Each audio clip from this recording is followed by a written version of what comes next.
ఏమైంది కీర్తన? మీరు పని నుంచి వచ్చారు కదా, మీ కాళ్ళు నొప్పులు కొంటానని దిండేసి వస్తున్నానండి. మీరు పనుకోండి, పనుకోండి, పనుకోండి.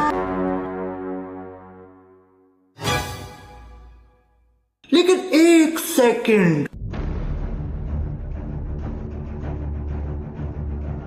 మేయ్ లేస్తే ఎందుకు వస్తున్నావు నా కాళ్ళ? మీ కాళ్ళు నొప్పులు కొంటామని మెత్తడి దిండేసి వస్తున్నానండి. ఇంకొత్తలే, పనుకోండి, పనుకోండి, పనుకోండి. మీరు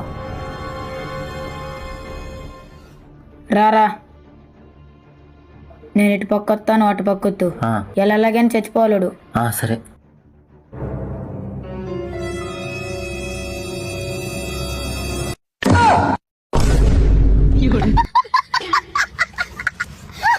వద్దు వద్దురా సోదరా, అరే పెళ్ళంటే నూరెళ్ళమంటారా?